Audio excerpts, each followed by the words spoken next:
Welcome to the 5D Shift podcast with Openhand.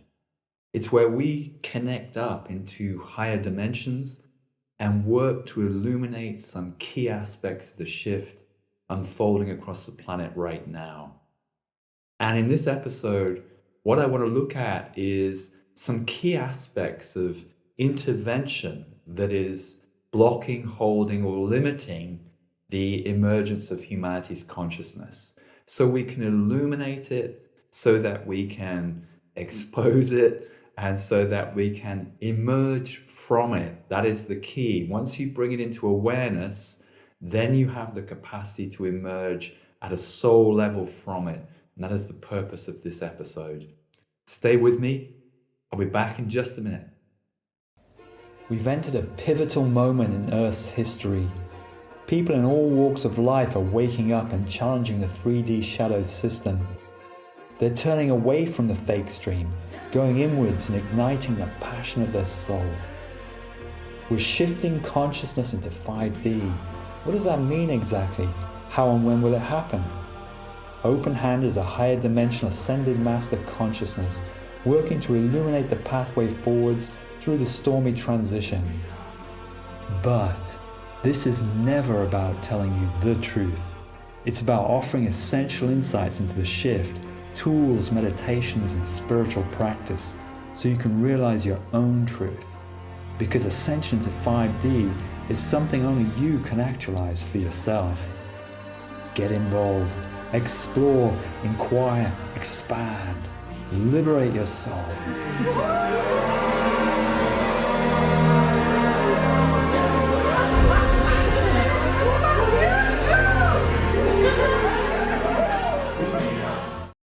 What we need to understand and hoist on board is that life on the planet is being greatly influenced from the dimensions, from different extraterrestrial groups that are infusing their own agenda onto the planet and humanity. I know that might be a tall ask, but I invite you to stay open to the inquiry and to make your sense of it. I'm not here to tell you how reality is.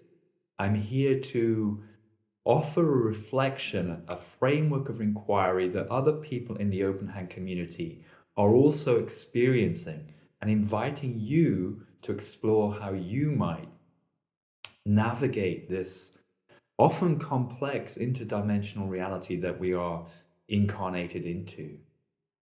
If we can understand that, if we can be attentive to the impulses that are happening internally, we can take ownership both of our own being, our own pathway, and our emergence forwards to a more authentic, successful, aligned, fulfilled destiny.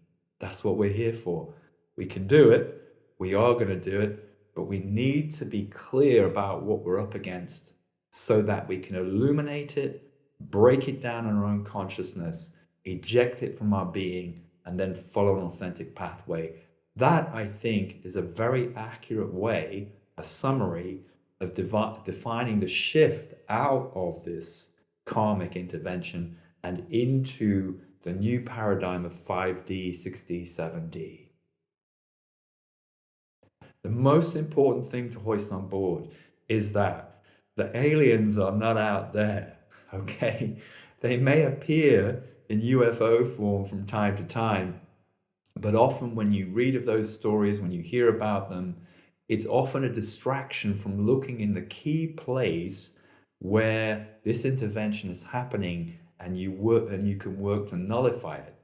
Whilst you're looking out there, if you're locked into some kind of agenda of trying to achieve in the metaverse, in the matrix, goals, daily habits, routines that you are unconsciously connected into or striving or efforting for, then you become very susceptible to that intervention. It has an agenda. It has an agenda. In the group that we encountered recently, which I'll get into in more detail, the tall whites from Orion, it's really clear how mission orientated they are. They have little empathy with humanity or the planet. They are here to exploit genetics and resources. This is what they do. They move from one planet, one system to another. They exploit resources and they move on. They don't care. They're not programmed. They don't have the capacity to care what then happens. It's purely a mathematical equation as to how they exploit energy. And that's what they're being, that's what they're doing, that's what they were programmed to do. We'll get into that in a little more detail in a moment because it's important that we understand how it's working. But essentially, you have that level of exploitation going on, systematic, lacking empathy and care. It's adapted the DNA. You can clearly see it, how humanity went from original humans through to hybridized Homo sapiens, where various natural, authentic, infusing frequencies were shut down. The DNA at different levels was shut down. And what you have is a being that is then more susceptible to the influence of different agendas coming in through the field. At the time of Atlantis, which we can say equates to the emergence of Homo sapiens, then you can see how, for example, the chromosomes were spliced to get from 48 to 46. That held in this hybridized form, this desensitized form, disconnected form to some degree. And it's clear that an alliance took place. Well, okay, there's quite a history to understanding that. But what I can report and reflect, and for your investigation and inquiry, we've talked about it in the book Divinicus, for example, that an alliance formed at that time between essentially three species: the reptilians, who were already here, who worked much more on the plane of consumption, physical density. You've got the Orions in two forms, so the Greys and their taller counterparts, the tall Whites, who, in my knowing, having had direct encounters with them on many occasions, are synthesized collective consciousness beings, synthesized by the Anunnaki, what we can call the old Anunnaki, those who came from Nibiru, the architects of many constructs, karmic constructs you'll see in different constellations, including this one. So the Anunnaki were the architects, the tall Whites, their shop stewards, so to speak, the Greys, the technicians, and they worked also then with the reptilians, working more on the physical plane. And so what you have is you have different energies from these different groups coming in on different layers of consciousness. And whilst you're engaged solely in looking out there to figure out your life, how you live from day to day, then what it is essentially is happening is you're inadvertently falling into that agenda, which is a high-tech metaverse that exploits energy, that enslaves beings within it, and fulfills the agenda of the architect controlling groups. That's their purpose. They will decimate, bleed the planet dry. They don't care about that, and they'll move on elsewhere. That's my observation of them in terms of the copious amount of traveling, journeying, and work that I've done in the time that I've been here. So I know it's a sobering thought, but it does, if you think carefully about it, it does explain, it offers many reasons as to why the planet is moving in the way it is, and why society is going as it is, and why we get science turned upon its head, like in the bogus pandemic, so as to instigate this trial DNA manipulation techniques. And this is basically what we can say went on. It's about changing DNA so as to exert greater influence. That's what I believe is happening. But the good news is, even though we're looking at this, the good news is that there are very powerful, aligned, authentic techniques that you can emerge from it by working inside of yourself, and that defines the shift itself. Let's look at a particular layer of this intervention, which we've encountered in the Openhand movement relatively recently. It's been there in the background, for sure, but it's something we've become more attuned to, yes, able to see, feel, and experience the influences of. I think when you've ejected more of the denser frequencies, like, for example, the reptilian of exploitation, control on the physical plane, once you've ejected that from your consciousness, these more subtle frequencies come into view. The grays, it's much more about inertia and being stuck in an old paradigm without the passion and joy to follow your true path. That's a key aspect of gray energy. Well, in this, with the tall whites that we've come across, it's much more cerebral, mathematic, logical. It provides the means to contemplate how you achieve and focus certain solutions, logic-based solutions in your life. How you get from A to B in life, whether that's on a simplistic nature, driving in the car, or whether it's at work, or it's in complex planning and applications that you may apply and adhere to. It's, in some ways, you could see it as beneficial if you are plugged into the metaverse. There are some very key characters who are succeeding extremely well in the metaverse, who are being backed by this energy. That's why they're so successful in big technocracy, for example, and big pharma and all of these kinds of systems within society. They're very successful because they're very geared to programming, conditioning, and compelling, tempting Homo sapiens into that agenda. And they're backed by a lot of energy, a lot of resources on the planet. And that's why many are being duped by it. They're mathematical, they're logical, they lack empathy. These are synthetic beings. There's a collectivized consciousness which has been harvested from the original consciousness of Orion, and that projected into synthetic energy vehicles that has a programmed mission, in order to fulfill and carry out. And they sit there in the background as an energy which you can hardly feel unless you're fully tuned in internally. This is the key. If you've been shut down through an integration into the metaverse and you're connected into those denser vibrations, then you don't feel the more subtle influencing vibrations going on. And so it's really about being tuned into your inner feelings before you see them. We'll get to that in a little while. But basically, they sit in the background and they have their agenda and they focus on it, they intention it.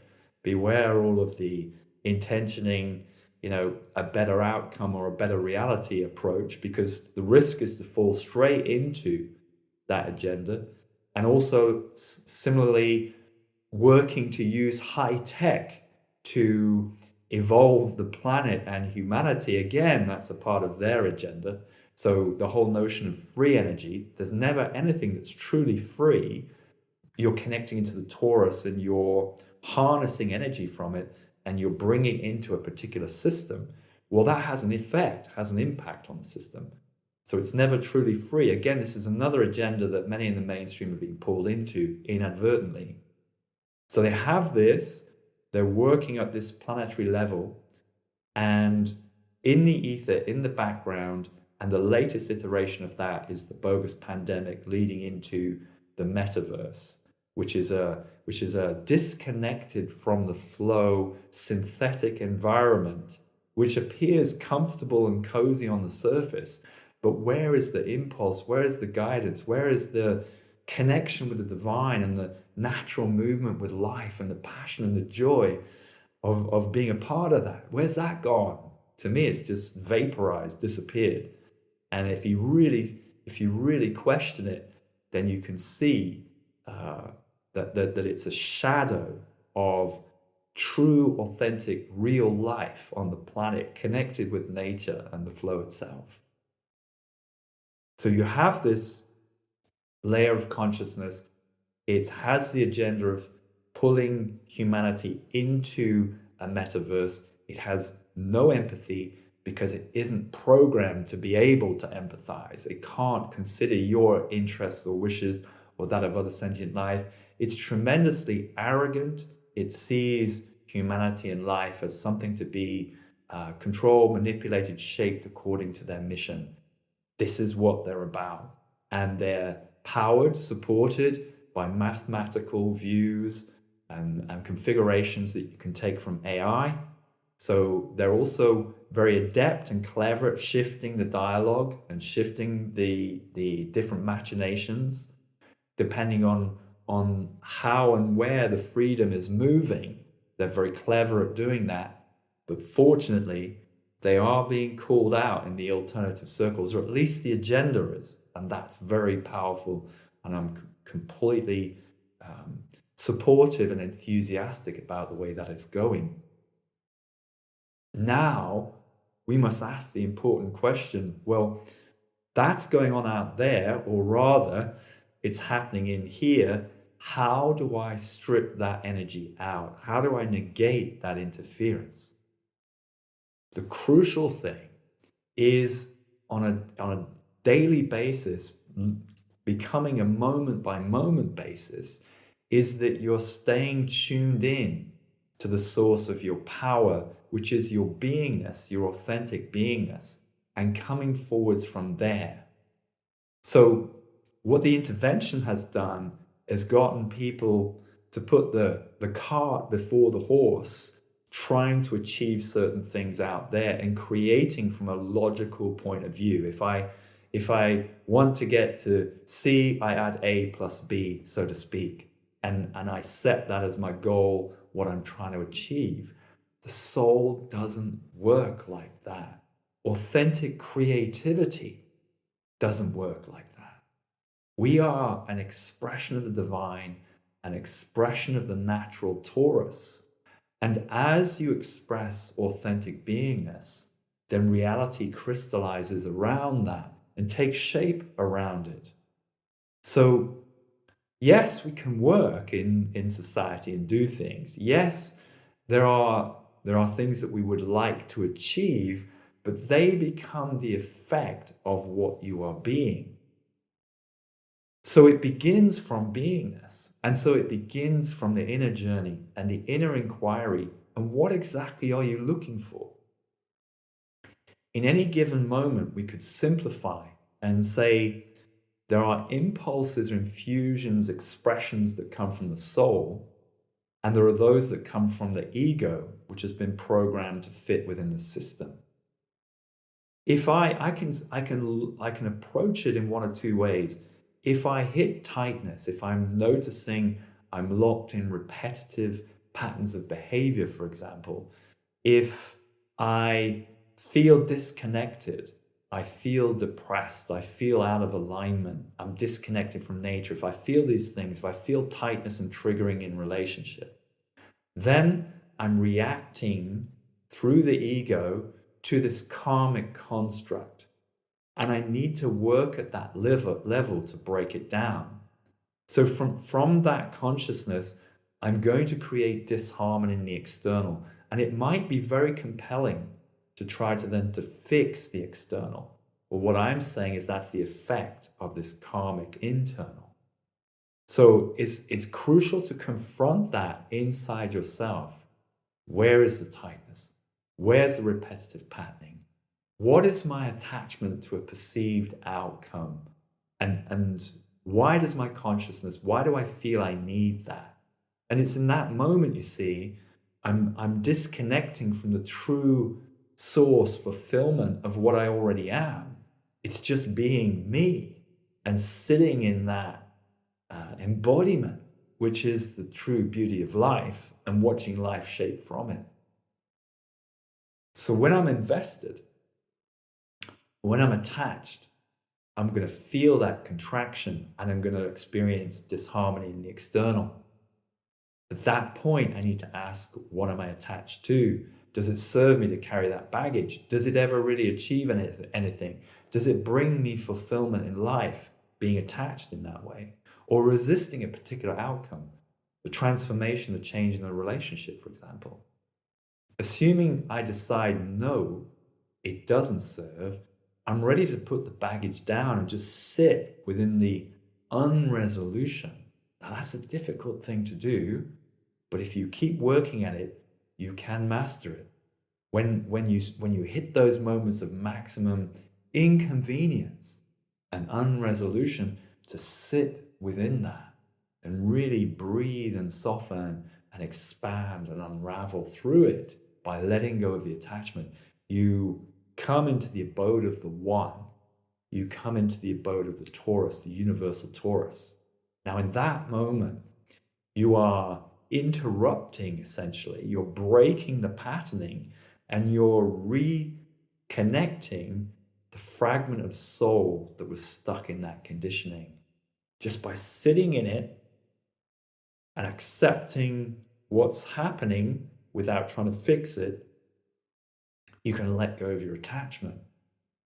And then the soul will reintegrate. Now, it's not about then saying, well, I'm just going to sit on the sofa and nothing's going to happen. Okay. But what now happens is the feeling, a new aspect of soul comes through, whether that's vibrancy, sovereignty, commitment, drive, creativity, acceptance, joy, these kinds of things, connection to nature. They're going to come through and they're going to start to take you in a different creative possibility. Now, what will happen land just like that? What usually happens is a transformation of life. So you have a different orientation. You may be in the same kind of landscape in terms of the 3D, but you're approaching it and you're coming at it from a different perspective and orientation, from authentic beingness.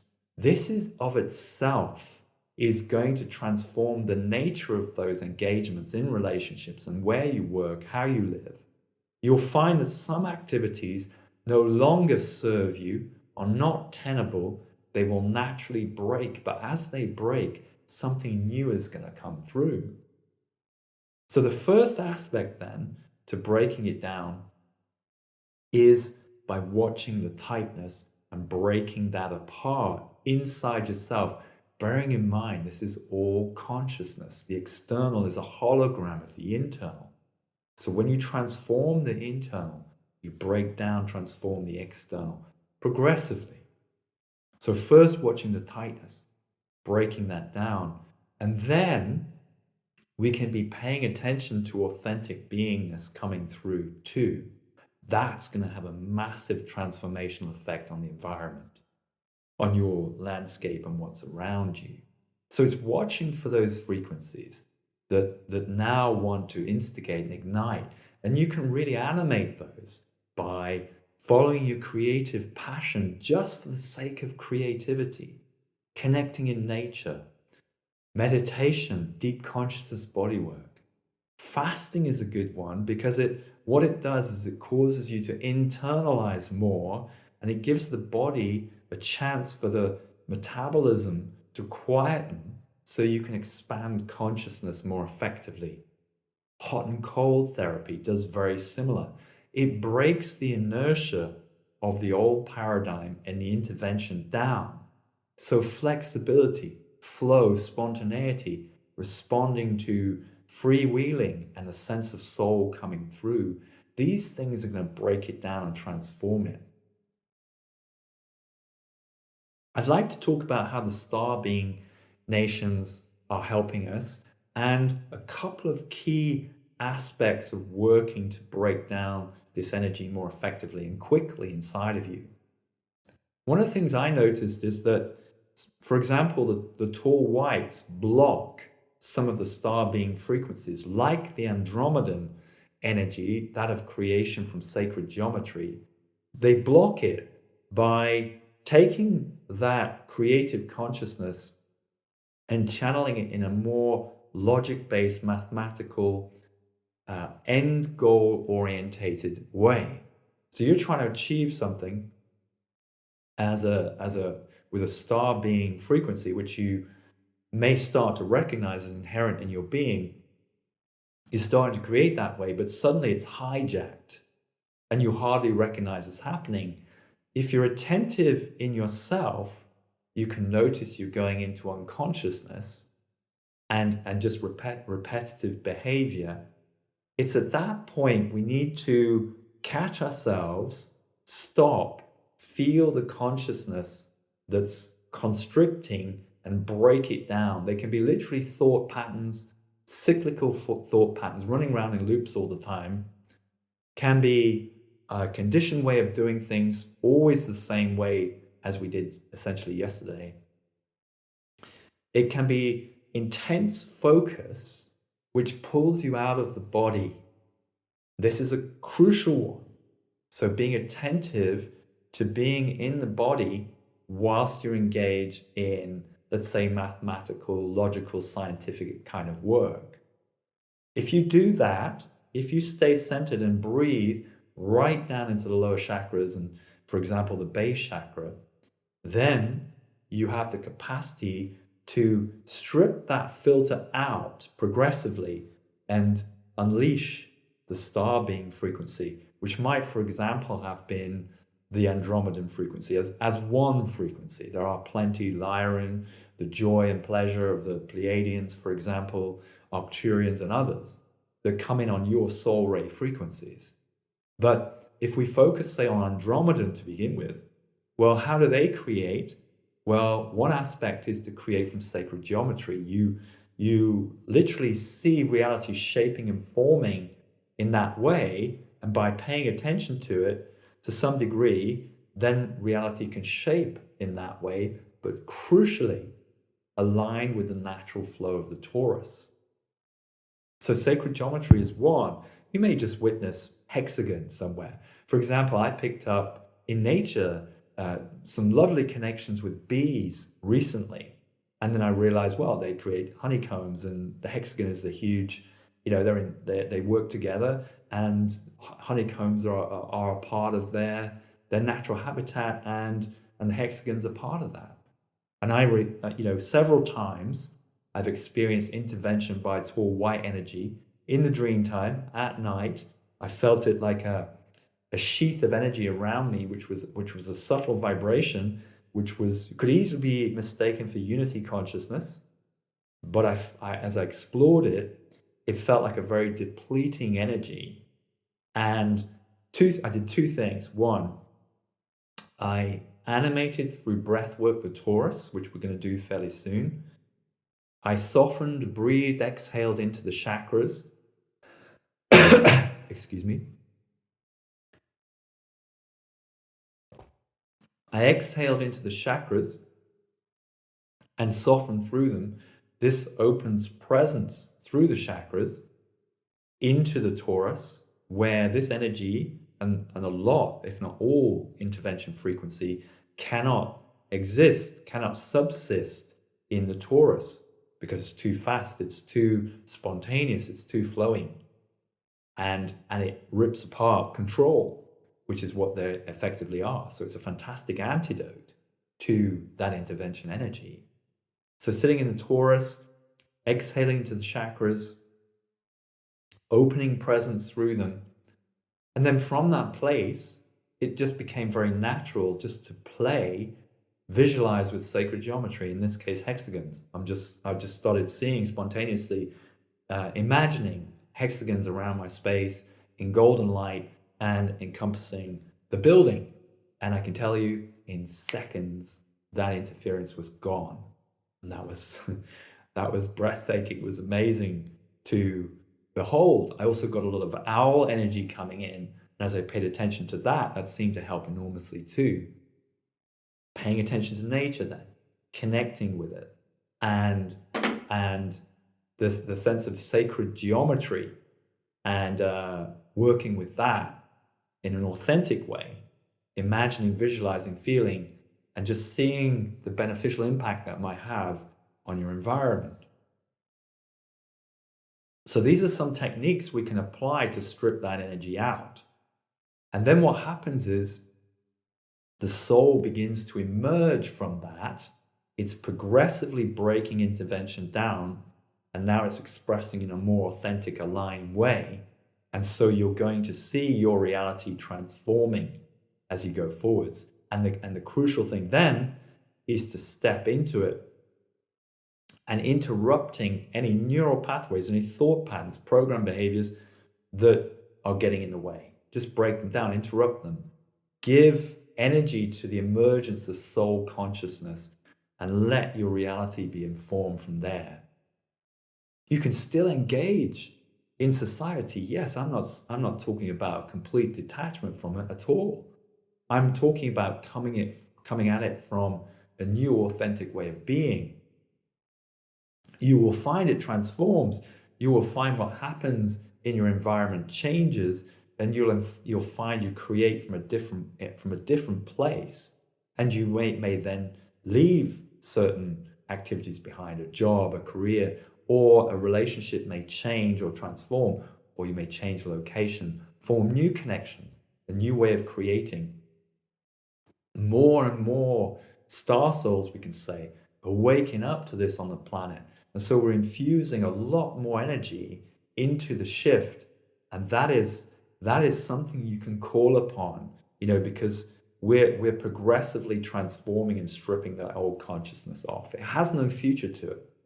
And therefore, the invitation, the encouragement is to align with the soul and then pay attention to these tremendous new connections, this vibrant new way of living and being, which is being reflected, resonated, and connected around the planet. Tremendously exciting to see.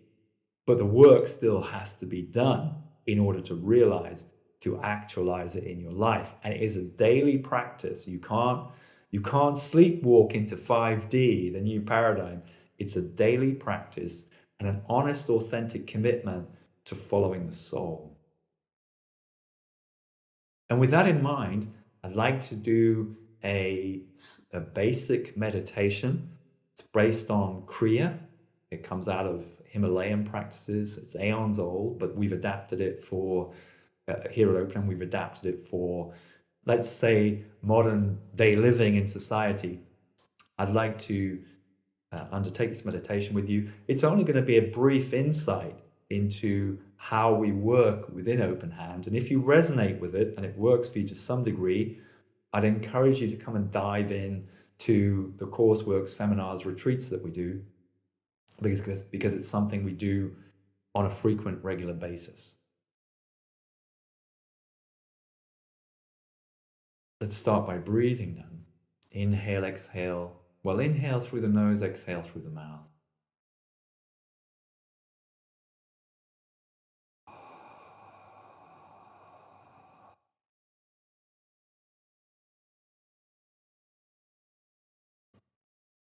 And as you exhale, paying attention to the back of the throat.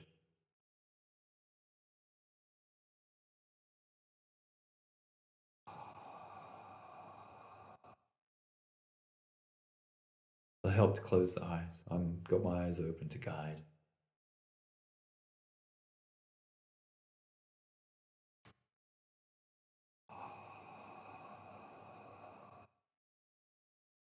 So paying attention to the back of the throat, and as you inhale, exhale, feel the connection into the throat chakra. It's the center that you feel most expansive and timeless. And center in that point and feel the expansion.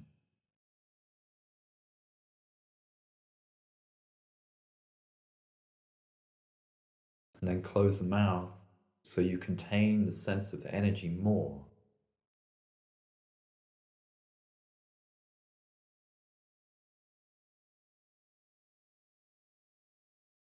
So now you might feel the expansiveness and a deeper sense of connection. You're connecting into the torus.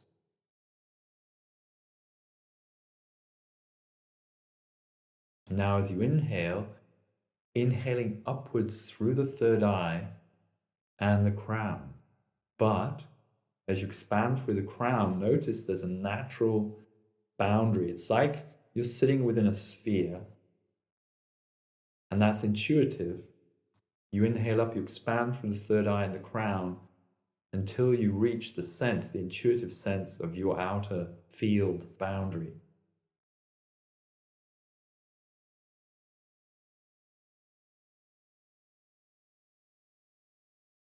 And as a practice, as you exhale, it's like you can exhale around the inner surface of the sphere. So you inhale up and then exhale around the inner of the sphere encompassing you.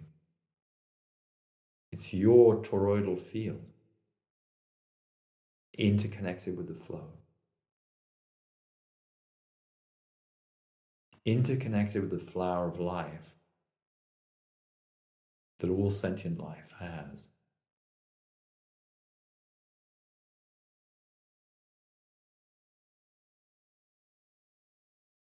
Now as you inhale, inhaling right from the base, up through the core of you, up through the head, through the crown, hold,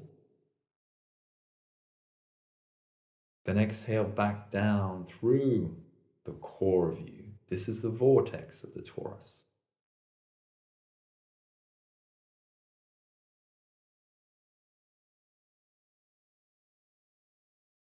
There's a pause as you inhale up above the crown,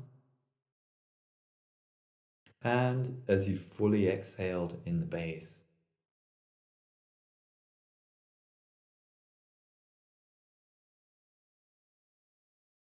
And just for a few moments as you breathe that way, just getting a sense of the experience of presence inside.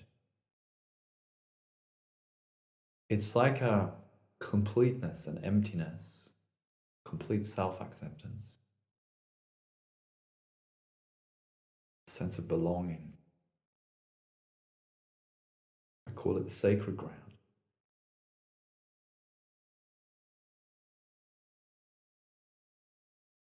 Just centering in that. It's the true self, your true self. And now as you inhale, you might get a sense of the feeling of wanting to sway to some degree. And this would be the activation of Kundalini up the torus, up the vortex, up and down. So you may get that slight feeling of wanting to sway. And if you do that, just let that animate with you.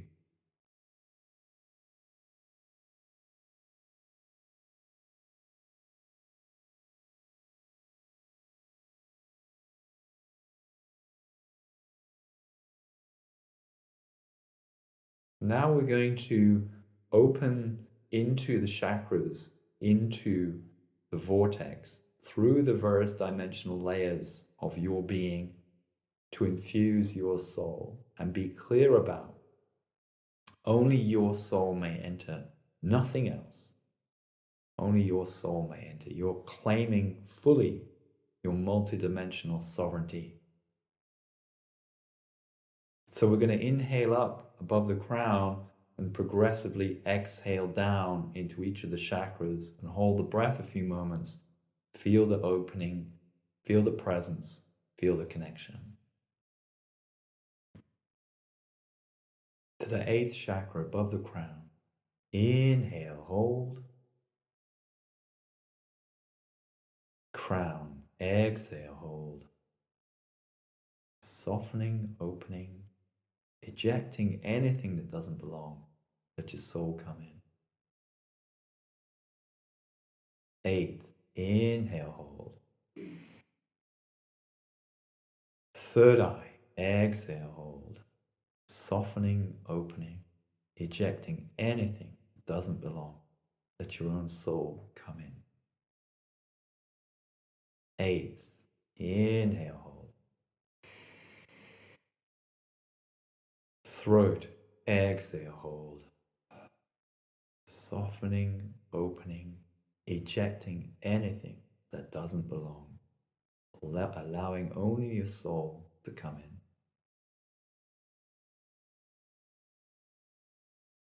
8th, inhale, hold. Heart, exhale, hold. softening, opening, ejecting anything that doesn't belong. Only your soul infusing.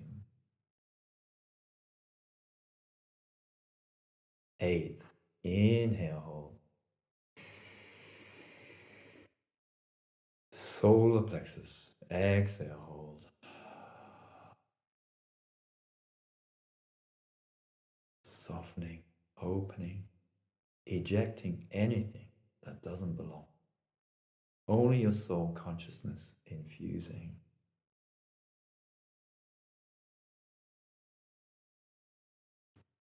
8th, inhale, hold.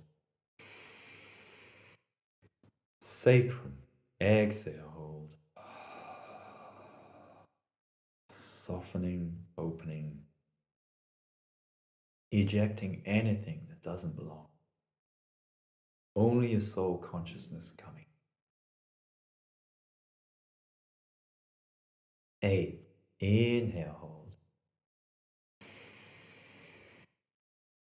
Base, exhale, hold. Softening, opening, ejecting anything that doesn't belong. Only your soul consciousness infusing.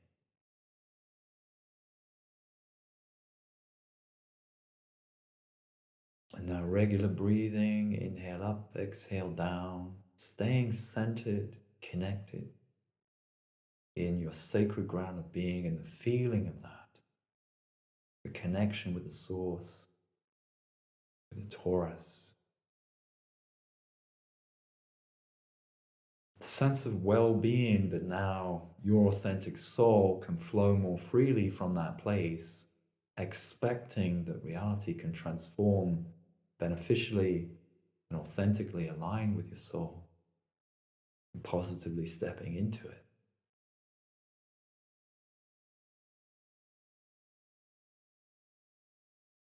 So that's an insight into some of the layers of consciousness that we've been working with here in the Openhand community, with great effect, great success, a lot of liberation happening, a lot of emergence from this happening. Plenty of challenges, yes, it's going to be that way right up until the shift culminates. If you feel a resonance with anything that I've shared and feel that the Openhand approach might have helped you in some way, it has been crafted to meet these times specifically. So if you feel it can help you and you resonate in some degree, come and dip your toes in, explore, attend an Ascension Exchanges seminar, an afternoon on Zoom with me, or come and dive into a full retreat where we unfold, experience these kinds of practices and really kick into touch that intervention so that you can set the soul free. That's what this work is really all about. And then following this tremendous shift of consciousness, eventually into this new paradigm, but it's transforming around us as we go. Thank you so much for tuning in.